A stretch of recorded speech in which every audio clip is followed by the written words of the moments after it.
안녕하세요. 저는 고등학생인 딸을 키우고 있는 40대 여자입니다. 20대 중반에 남편을 만나 결혼을 했어요.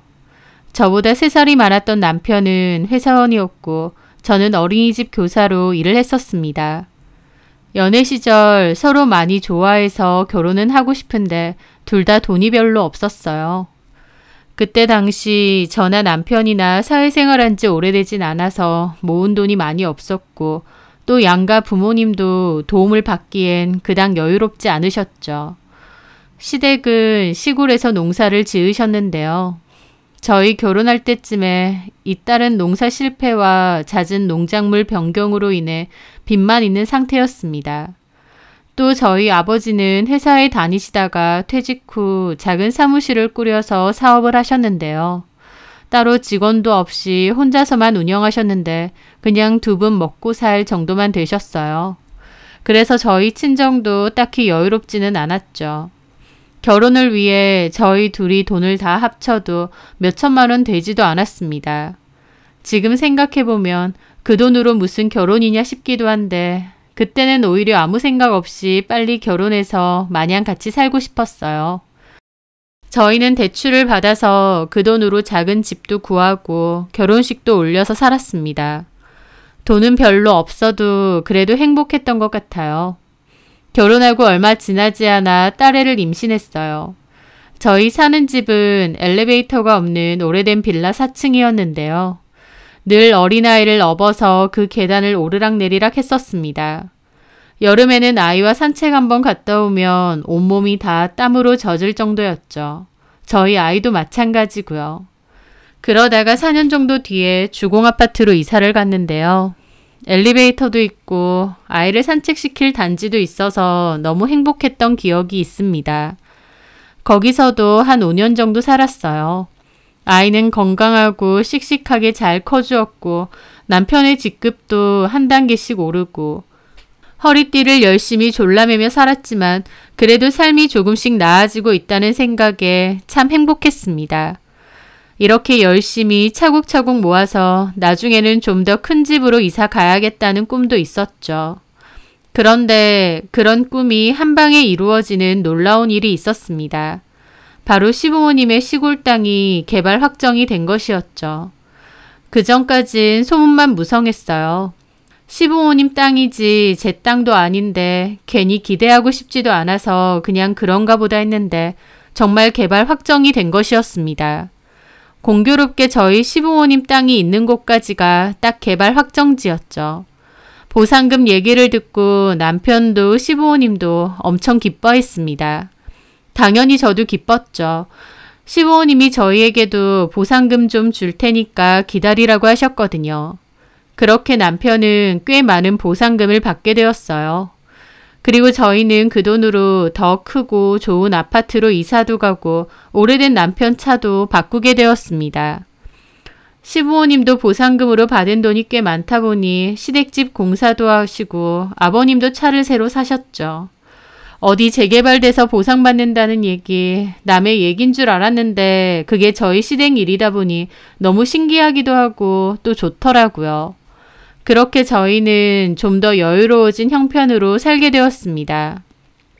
그렇게 계속 잘 살았으면 좋았을 텐데 왜 사람은 돈이 없다가 생기면 헛바람이 드는 걸까요? 저희 남편이 그럴 줄은 몰랐습니다. 다른 건 몰라도 저를 배신할 일은 없을 거라고 순진하게도 믿어왔던 것 같아요. 남편을 오랜 기간 알아왔기에 남편에 대해서 누구보다도 잘 안다고 생각했는데 사실은 저의 큰 착각이었던 거죠. 어느 날이었습니다. 딸의 치과 검진이 있어서 조태우 대학병원에 갔다 온 날이었어요. 딸이 크면서 주걱턱기가 심해져서 치료차 대학병원에 다니고 있었거든요. 돌아오는 길에 딸은 딸기라떼가 먹고 싶다고 했고 저희 남편 사무실 인근의 카페에 차를 댔습니다. 그 카페는 커피를 좋아하는 남편이 특히나 자주 가는 곳이었고 저랑 딸애도 한 번씩 갔던 곳이에요.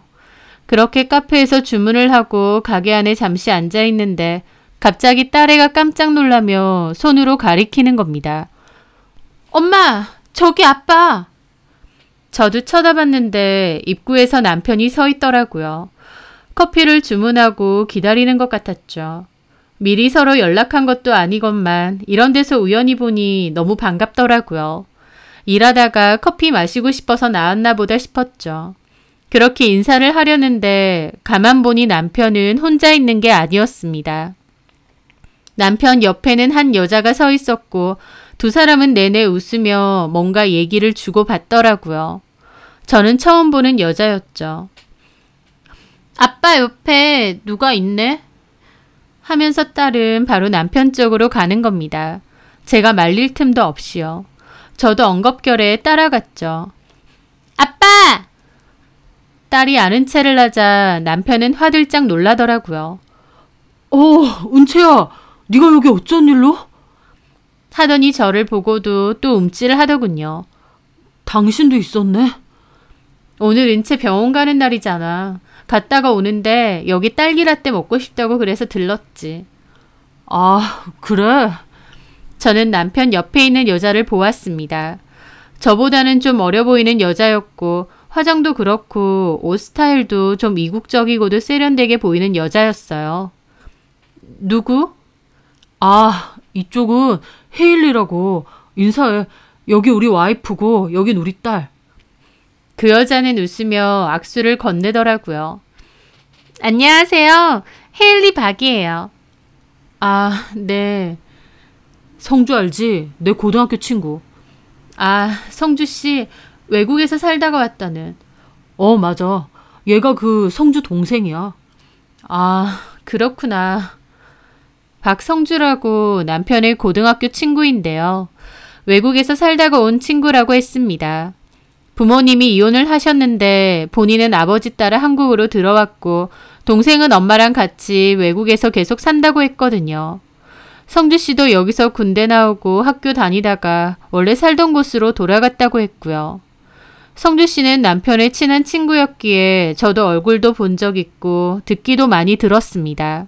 그 친구의 동생이라는 거였죠. 한국에 사업차 왔다고 하더라고. 성주가 전화해서 동생 좀 잘 부탁한다고 그러는 거야. 마침 사무실 놀러 왔길래 밥 먹고 커피 한잔 하려고. 그렇구나. 남편이 그 성주라는 친구를 얼마나 좋아하는지 알기 때문에 저도 괜스레 그 동생이 반갑더라고요. 그래서 저도 별 생각 없이 그랬습니다. 시간 괜찮으면 저희 집에도 한번 놀러 오세요. 우리 집에? 식사나 같이 해요. 우리 집 여기서 별로 안 멀거든요. 제 말에 헤일리는 저희 남편을 힐끗 보더라고요. 그러더니 네, 좋아요. 초대해 주시면 감사하죠. 내일 저녁 괜찮으신가요? 그럼요. 놀러와요. 맛있는 거 많이 해놓을 테니까. 고맙습니다. 그렇게 저는 성주씨 동생인 헤일리를 집에 초대했습니다. 그리고 다음날 이것저것 음식을 준비했어요. 저는 식탁에 앉아있는 딸에게 그랬죠.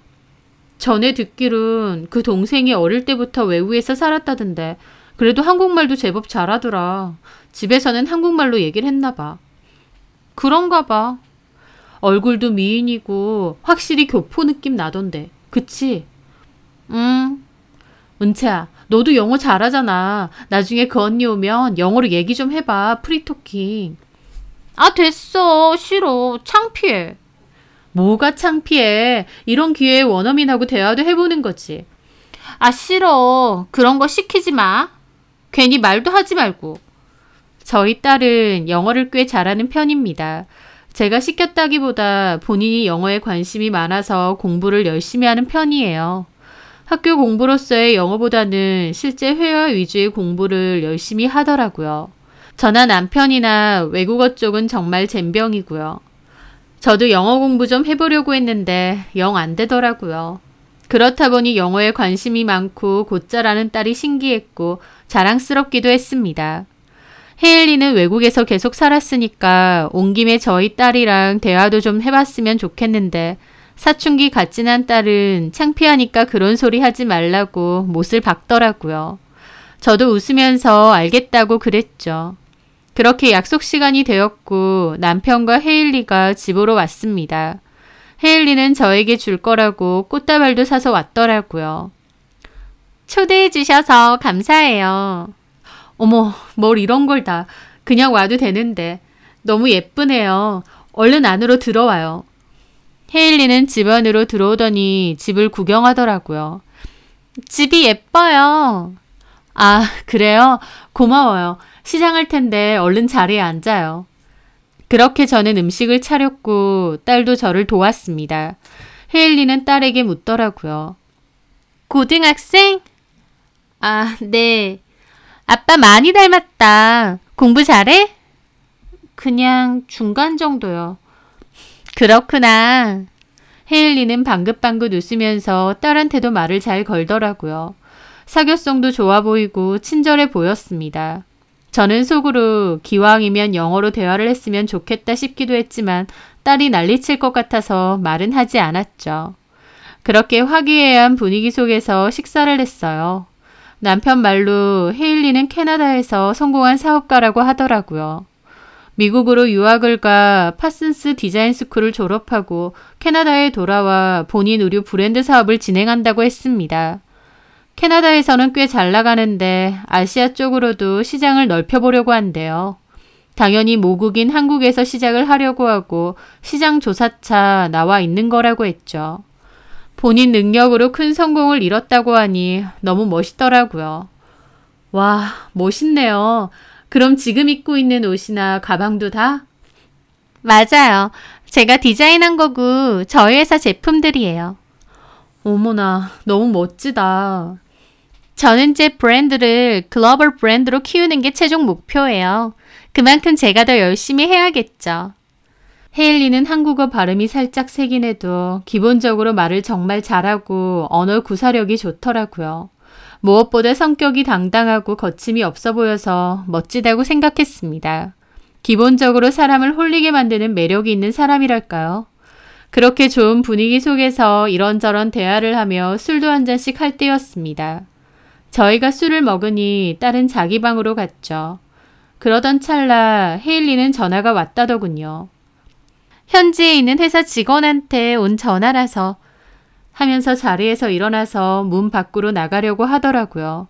그래서 제가 불러 세웠죠. 아, 저쪽 작은 방에서 문 닫고 통화해도 되는데. 아, 그럴까요? 그렇게 헤일리는 제가 얘기한 방에 들어가서 통화를 했습니다.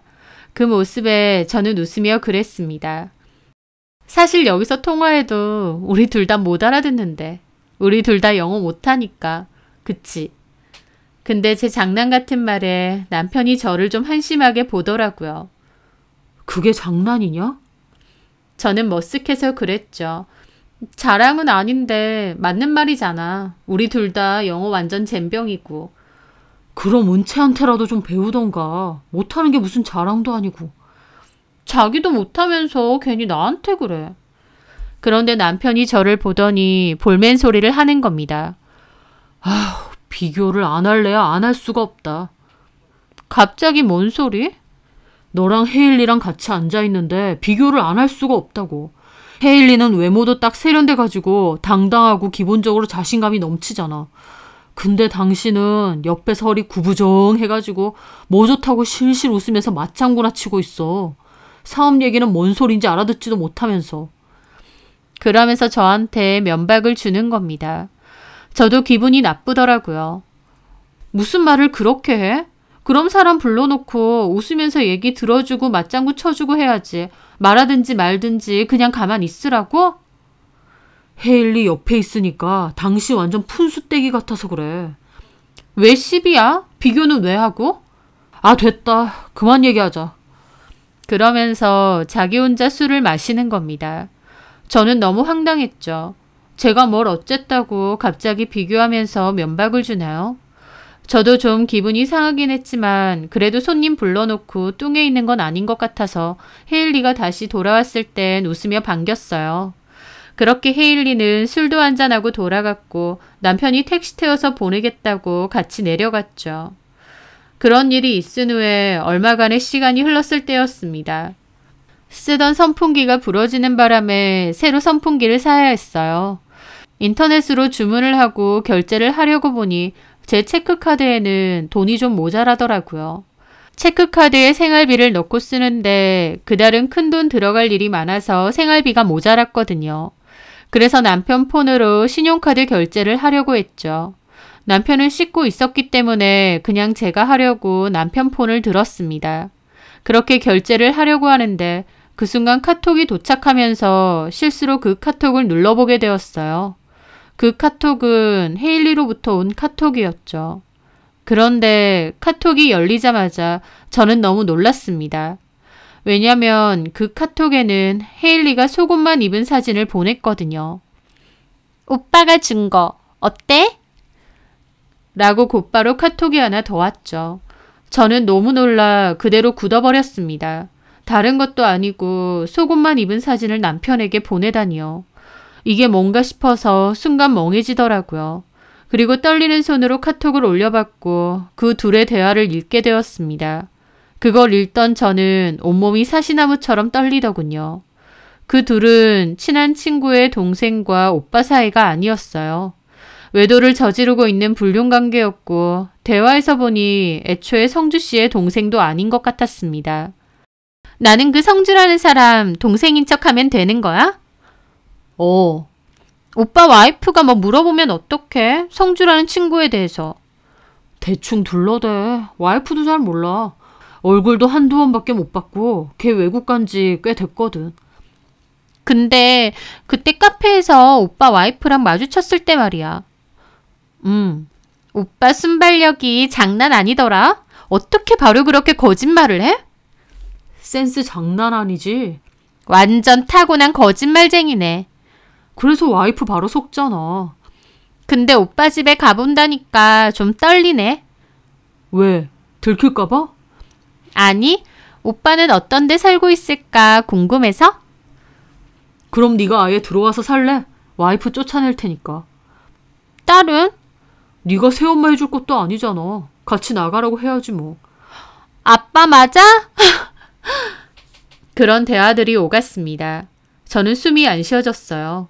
그러니까 남편하고 내연관계인 이 여자를 저는 친한 친구 동생인 줄 알고 집에까지 초대했던 겁니다.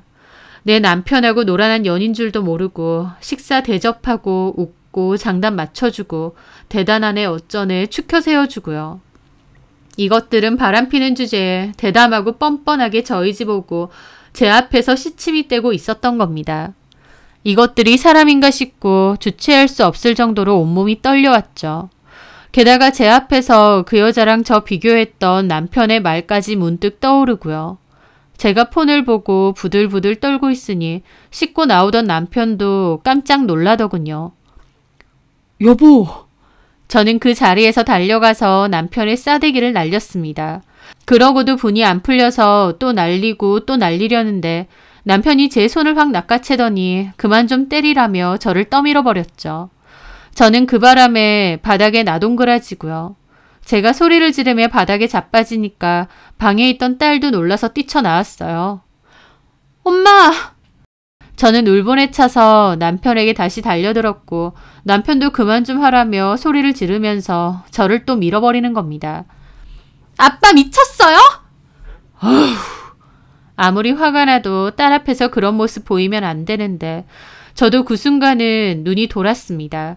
배신감과 충격으로 눈에 뵈는 게 없었죠. 야, 조영태, 너 그년이랑 바람피니? 헤일린지 뭔지 교포년하고 그러면서 뻔뻔하게 우리 집을 와. 네가 사람 새끼야? 나는 그렇다 쳐도 딸내미 앞에서 바람피는 년 집까지 데리고 오고 싶드? 아, 남의 폰을 왜 보고 지랄인데? 뭐가 어째? 지금 폰 본 게 대수야? 아이씨. 하더니 남편은 겉옷을 확 껴입고 그대로 집을 나가는 겁니다. 할 말이 없으니 도망치는 거였죠. 저는 어디 가냐고 소리 질렀고 남편은 문이 부서져라 닫고 나갔어요. 저는 바닥에 주저앉아 꺼이꺼이 울었고 딸도 그런 제 옆에서 울었습니다. 한참을 울고 나서 저는 기진맥진한 채로 소파에 누워 있었어요. 남편이 바람을 피웠다니 그 상간녀를 내 손으로 집에 초대했다니 모든 게 너무 기가 막혔습니다. 딸은 저를 걱정했는데 저는 딸에게 엄마 괜찮으니 방에 가 있으라고 했어요. 저도 혼자 생각할 시간이 필요했거든요. 그 후 남편은 며칠 동안 집에 들어오지 않았고 연락도 받지 않았습니다. 그러다가 제가 집에 없는 틈을 타서 몰래 들어와 집만 싸들고 나갔어요. 시댁으로 간 건지 그 상간녀 집으로 간 건지 모르겠더라고요. 저는 남편에게 문자를 보냈습니다. 이혼을 하든 뭘 하든 이렇게 숨지 말고 얘기를 해야 될 거 아니냐고요. 남편은 다음날 연락이 왔고 좀 보자고 하더군요. 자기 사무실로 좀 오라고요. 저는 주머니에 녹음 버튼을 킨 폰을 넣어두고 남편을 만났습니다. 남편 얼굴을 보는데 또 우라통이 치밀었습니다. 집 나가서 어디서 지내는 거야? 여기서 지내지 어디서 지내? 언제부터야? 그녀는 어떻게 만났고?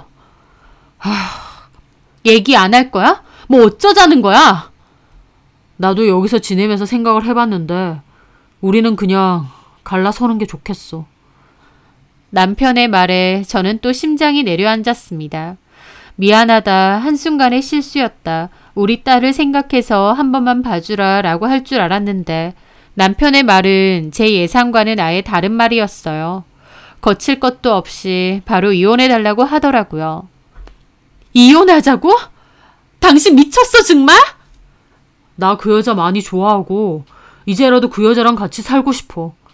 도대체 그년이 뭐가 그렇게 좋은데? 뭐가 그렇게 좋길래 마누라고 자식이고 다 필요 없다고 이러는 거야?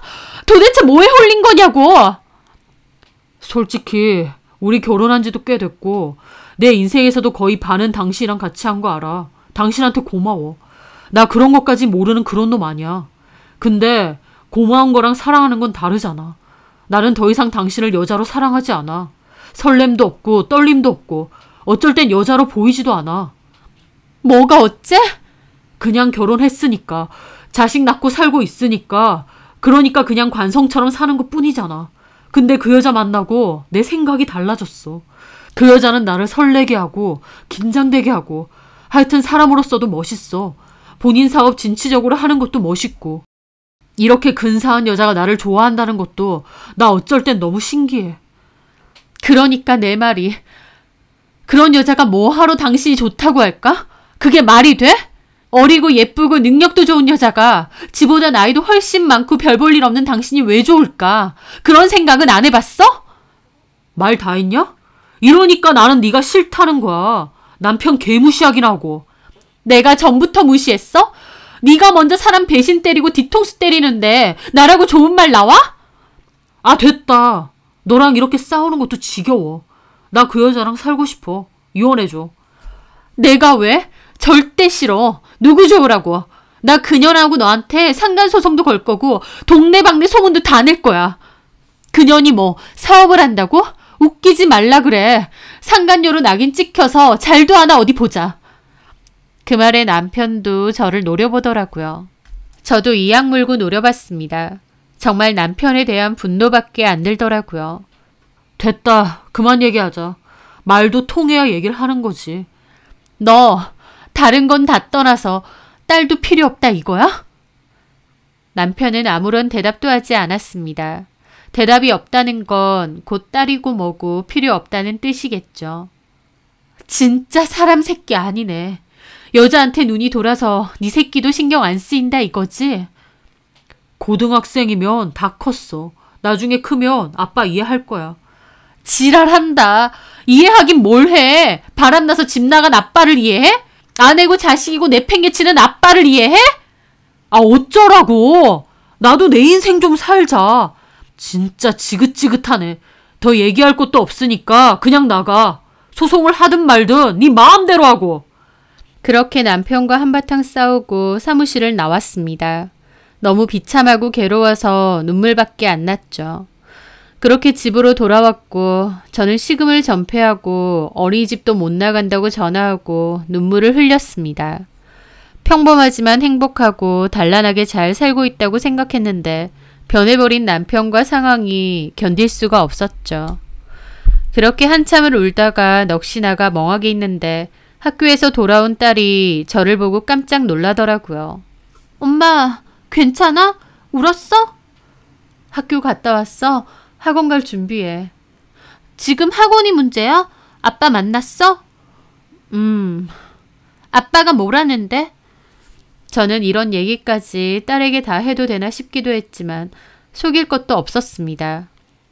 아빠가 이혼하자네. 미안하다 너한테 이런 꼴 보여서. 이혼하자고? 참나. 이혼하고 그때 그 여자랑 살겠대? 저는 대답 없이 가만히 있었습니다. 그런데 딸이 얼마 전에 아빠 우리 집 와서 짐 들고 갔었어. 그때 너도 있었어? 나 아빠랑 마주쳤거든. 아빠가 자기 짐 싸들고 나가려는 거야. 그래서 내가 아빠 붙잡았어. 나가지 말라고. 그랬더니? 나더러 나오라고 하던데 너는 그냥 엄마랑 같이 살라고. 그래서 내가 아빠가 어떻게 우리한테 이럴 수 있느냐고 엄마랑 나는 어떡하냐고 하니까 지겹대. 뭐? 너한테 지겹다고 했어? 저는 딸의 말에 눈이 돌더라고요. 저한테 상처 준 것도 모자라서 딸한테까지 그런 말을 한 겁니다. 아빠가 지겹다고 하는 그 말 듣는 순간 나도 아빠 안 붙잡았어. 나 아빠한테 내가 들었던 그 얘기 해주려고 했는데 그 말도 그냥 안 했어. 나도 아빠 너무 미워. 네가 들었던 얘기가 뭔데? 그 여자가 우리 집 와서 밥 먹었던 날, 그 여자가 내 방 옆방에서 통화했던 거 엄마 기억나? 그랬지. 내가 거기서 통화하라고 했으니까. 옆방이니까 그 여자 하는 통화 소리 다 들렸어. 영어로 하긴 했는데 나도 다 들었고. 뭐라고 하던데? 그렇게 저는 딸의 얘기를 듣고 놀랐습니다. 그리고 그 후 많은 생각에 잠겼죠.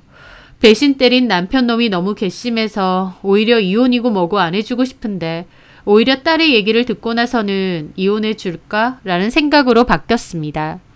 이혼을 해주고 그녀한테 남편을 보내는 것이 진짜 복수일지도 모른다는 생각이 들었거든요. 그리고 저는 제 친구에게 전화를 걸었습니다. 그 친구는 과거 남편의 외도로 이혼을 했던 친구였는데 그 친구의 도움을 좀 받아보려 했던 거죠. 그렇게 저는 친구의 도움까지 받고 이혼에 대한 확신을 얻게 되었습니다. 그 후 얼마간의 시간이 흘렀을 때였습니다. 어느 날 남편이 전화가 왔어요. 얘기를 좀 하자면서요. 그렇게 저는 다시 남편을 만났죠. 저번에 만났을 때와 달리 저도 한결 마음이 편안해져 있었습니다. 그때 변호사 사무실도 가보고 어쩌고 하더니 가봤냐? 증거가 확실해서 소송 얼마든지 가능하대. 계약금 같은 건 아직 안 줬지? 그걸 왜 물어? 저기 협의로 이혼하자. 이혼 안 한다니까? 나도 그냥 해달라는 거 아니고 우리 집 당신한테 넘길게. 그거 가져. 그 말에 저는 코웃음까지 났습니다. 집을 나한테 넘긴다고? 어차피 이혼하면 재산분할 해야 돼. 재산분할 해봤자 반만 당신 거 될 거 아니야. 그 집 집값 많이 오른 거 알지? 그때 우리 엄마한테 돈 받은 걸로 해서 대출도 없는 집이고. 그래서? 그거 그냥 당신 준다고. 재산분할에 위자료까지 다 해도 그 집까진 안 돼. 계산이 안 되냐? 계산 아주 잘 돼. 근데 계산이고 뭐고 이혼해주기 싫다고. 집까지 준다는데 이럴 거야? 그럼 뭐 어쩌자고. 무릎 꿇고 진심으로 부탁해봐. 뭐? 야, 됐다. 치워라. 그래 그럼. 나는 앞으로도 계속 너하고 그 상간녀한테 소송 걸 거거든. 그냥 이렇게 살자. 뭐 이것도 살아보니 나쁘지 않아. 당신 집에 안 들어오니 편한 것도 있고. 이러고 그냥 살자. 저는 그렇게 말하고 자리에서 일어나려 했는데 남편이 다시 저를 잡더라고요. 알았어. 당신이 하라는 대로 할게. 그럼 이혼해 줄 거야? 그래. 똑바로 사과해. 남편은 결국 무릎 꿇고 미안하다고 했습니다. 사실 저는 남편이 무릎을 꿇든 말든 이미 이혼할 마음이 있었어요. 마음의 결정을 내린 상태였습니다. 그런데 남편 하는 꼬라지가 얄미워서 일부러 무릎 꿇으라고 한 거였죠. 남편이 무릎을 꿇고 말고는 제 이혼 결정에 별로 중요한 것도 아니지만요. 당신한테 진심으로 미안해. 은채한테는? 은채한테도 저는 그런 남편을 가만히 보다 그랬습니다. 알겠어. 집 나한테 명의 넘겨. 그 집은 내 거야. 문제될 거 없이 서류 깨끗이 정리해줘. 그럼 바로 이혼해 줄 테니까. 제 말에 눈이 반짝하는데 진짜 역겹더라고요. 진짜 이혼해 줄 거야? 그래, 해준다고. 그러니까 명의부터 넘겨. 소송도 안 할 거지? 그래. 고마워, 여보. 여보 소리 듣기 싫으니까 하지 말고 집이나 똑바로 넘겨. 너랑 나랑은 그거 정리하고 이제 끝이야. 그렇게 남편은 빠르게 정리를 해서 집을 저에게 넘겼습니다. 그 여자랑 빨리 결혼이라도 하고 싶은지 몹시 빠르게 정리를 하더라고요. 그렇게 저 역시도 협의위원회 도장을 찍었죠. 그 와중에 이 일을 알게 된 시부모님 전화와서 무슨 이혼이냐, 이혼하지 말라고 영태랑 얘기해 볼 테니 일단 좀 있어 보라고 그러시는 거예요. 하지만 남편도 시부모님에게 혜일이라는 여자랑 재혼할 거라고, 돈도 많고 능력 좋은 여자라고 얘기를 잘 했나 보더라고요. 결국 시부모님도 바로 마음을 바꿔서 이혼하라고 하셨죠. 손녀 낳아주고 그 오랜 기간 있었던 며느리는 바로 팽하시는 거 보고 아, 역시 며느리는 남이구나 싶었습니다. 그렇게 모든 조정기간까지 끝나고 이혼 절차가 끝이 났습니다. 남편과 저는 완전히 남남이 되었죠. 남편과 그 기나긴 시간을 함께 살아왔는데 그 끝은 참 짧고 허무하기까지 했습니다. 하지만요, 억울하거나 분통 터지지는 않았습니다. 왜냐면 남편과 시부모님은 절대 모를 그 여자의 진짜 비밀을 저는 알고 있었거든요. 그리고 남편이 그렇게 좋아 죽겠다던 그 여자와의 관계는 제 예상보다 훨씬 빨리 어그러지게 되었습니다. 이혼하고 8, 9개월 정도 흘렀을 때였습니다. 저는 지인으로부터 전 남편네 소식을 전해 듣게 되었어요. 남편놈이 그 여자를 고소했는데 그 여자가 외국으로 도망을 가버렸다는 소식이었죠. 지인이 놀라서 저한테 얘기를 전해줬는데 놀라지도 않았습니다. 예상했던 일이니까요. 그 후 전 남편놈이 저한테 전화를 했더라고요. 저랑 저희 딸이 보고 싶다고 다 같이 식사 한번 하면 안 되냐는 겁니다. 그 여자랑 어그러지고 나서 이제 와서 저랑 딸이 생각났나 보더라고요. 저는 전혀 그럴 생각 없었고 딸에게도 의사를 물어봤습니다. 남편에게 면접 교섭권은 있지만 딸 본인이 싫다고 하면 억지로 만나게 할 순 없는데 딸도 싫다고 했어요. 전 남편이 다시 전화가 왔길래 얘기를 했죠. 은채도 별로 안 보고 싶대. 그러면 저기 은채 말고 우리 둘이서라도 한번 볼까? 저는 그 말에 코웃음이 났습니다. 왜 이래? 보긴 뭘 봐. 우리 이제 남남이야. 그것도 그냥 남이야? 서로 밑바닥 보고 치 떨면서 이혼한 원수 같은 사이잖아. 무슨 원수까지. 우리 같이 산 세월이 얼만데. 해일인지 개일인지 그 여자 너무 좋아 죽겠다고 자식까지 내팽개치면서 이혼할 땐 언제고 이제 와서 헛소리야? 그 망할 년 얘기도 하지 마. 그 사기꾼년. 잡히면 진짜 가만 안 둬. 하면서 이를 바득바득 가는 겁니다. 이제 망할 년 됐어. 좋아 죽을 땐 언제고. 내 얘기 못 들었어? 나 그냥 고소했어. 근데 외국으로 튀었어. 나 그 기집애 잡으러 가야 되나 싶다. 캐나다가 무슨 옆집 동네니? 그 넓은 땅덩어리에서 잘도 찾겠다. 영어 한마디 할 줄 모르면서. 그 망할 년이 작정하고 나한테 사기쳤어. 나는 그것도 모르고 내 돈에 우리 부모님 돈까지 사업자금 투자했는데. 당신이 잘못한 거 가지고 누굴 원망해? 누가 당신한테 그년하고 바람피라고 등 떠밀었어? 그년한테 투자하라고 등 떠밀었냐고. 제대로 실체도 없는데 그저 해볼래 하면서 투자한 당신 잘못이지. 미국 파슨스 디자인 스쿨? 웃기고 있네. 그 기집애 중졸이잖아. 제 말에 남편도 놀라더라고요. 잠깐만. 그걸 당신이 어떻게 알아? 내가 왜 몰라. 나 그 기집애 대해서 잘 알아. 다 알아봤지. 걔 한국 고등학교 중퇴하고 가족끼리 캐나다 이민 갔지. 근데 거기서도 사고만 치고 제대로 졸업도 못하고 중퇴했다고 하던데. 그래서 결국 중졸이잖아. 디자인 스쿨 졸업에 지가 만든 의류 브랜드는 개뿔. 너 완전 사기꾼한테 제대로 놀아난 거잖아. 저는 이혼 전에 그 여자에 대해서 뒷조사를 좀 해봤습니다. 이혼했던 친구가 예전에 믿을 만한 심부름 센터를 이용했다고 해서 저도 알려달라고 했거든요.